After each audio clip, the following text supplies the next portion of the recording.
Praise the Lord. கர்த்தரும் இரட்சகருமாகிய இயேசு கிறிஸ்துவின் இனிய நாமத்தினாலே உங்களுக்கு என் அன்பின் வாழ்த்துக்கள். இந்த நல்ல நாளை காண செய்த தேவனுக்கு ஸ்தோத்திரம் உண்டாவதாக. இந்த நாள் உங்கள் ஒவ்வொருவருக்கு நன்மையாய் ஆசீர்வாதமாய் இருக்க கர்த்தர் கிருபை செய்வாராக. எபிரேயருக்கு எழுதின நிருபம் 11வது அதிகாரம் 4வது வசனம். விசுவாசத்தினாலே ஆபேல் காயினுடைய பலியிலும் மேன்மையான பலியை தேவனுக்கு செலுத்தினான். அதனாலே அவன் நீதிமான் என்று சாட்சி பெற்றான். அவனுடைய காணிக்கைகளை குறித்து தேவனே சாட்சி கொடுக்கிறார். அவன் மரித்தும் இன்னும் பேசுகிறான். கர்த்தருடைய பரிசுத்த நாமம் மகிமைப்படுவதாக. ஆபேலின் சரித்திரம் நாம் எல்லாரும் அறிந்ததே. ஆபேல் பேசினதாக ஒரு வார்த்தை கூட வேதத்தில் நம்ம பார்க்க முடியாது. ஆபேலின் இரத்தம் பேசினது என்று சொல்லப்பட்டிருக்கிறது. இங்கே அவன் மரித்தும் இன்னும் பேசி கொண்டிருக்கிறான் என்று சொல்லப்பட்டிருக்கிறது. ஆதியாகமம் 4வது அதிகாரத்தில் பார்க்கிறோம். எபிரேயரிலும் யோவான் நிருபத்தை எழுதும்போது அதிலும் ஆபேலை குறித்து சொல்லப்பட்டிருக்கிறது தெரியும். ஆனால் ஆபேல் இதை இப்படி சொன்னான், இதை இப்படி சொன்னான் என்று எங்கேயுமே பார்க்க முடியாது. ஆனால் அதே நேரத்தில் ஆபேல் மரித்தும் இன்னும் பேசி கொண்டிருக்கிறான் என்றால் ஒரு காரியம் தெளிவாய் தெரிகிறது. ஆபேலின் கிரியைகள் பேசினது.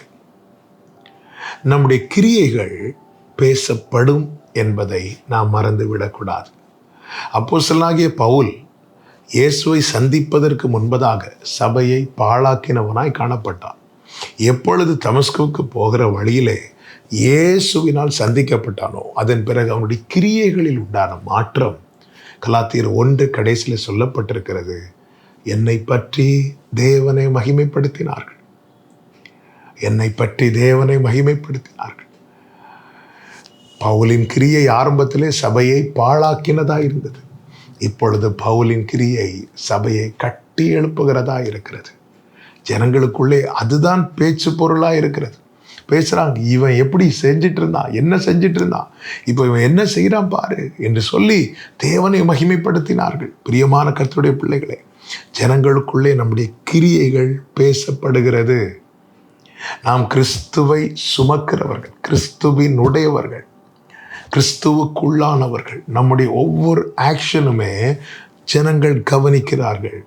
விசேஷமாக இந்த வேதத்தை சுமக்கிற, வசனத்தை நம்பியிருக்கிற, ஜீவனுள்ள தேவனை ஆராதிக்கிற, வேறுபட்ட ஜீவிக்கிற ஒவ்வொருடைய ஆக்ஷன், ஒவ்வொருடைய செயல்கள், ஒவ்வொருடைய கிரியைகளை மற்றவர்கள் மிகவும் கவனமாய் பார்க்கிறார்கள். நம்முடைய பேச்சு கானானுக்கு அடுத்த பேச்சாக இருக்கிறது, பரலோகத்துக்குரிய பேச்சாக இருக்கிறது.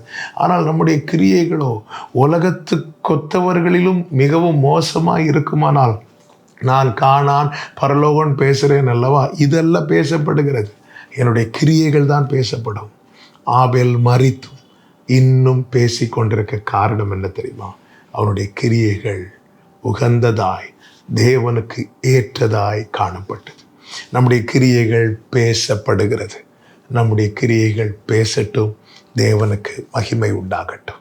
ஜெபிக்கலாமா? எங்கள் நல்ல தகப்பனே, இரக்கமுள்ள பிதாவே, சத்தம் யாக்கோபின் சத்தம், கைகள் ஏசாவின் கைகள் என்கிற நிலையிலிருந்து எங்களுக்கு விடுதலை தந்து எங்கள் கிரியைகள் உமக்கு மகிமையை தருவதற்கு ஏதுவாய் காணப்பட கர்த்தர் அனுக்கிரகம் செய்யும். இயேசுவின் நாமத்தில் பிதாவே, ஆமென், ஆமென்.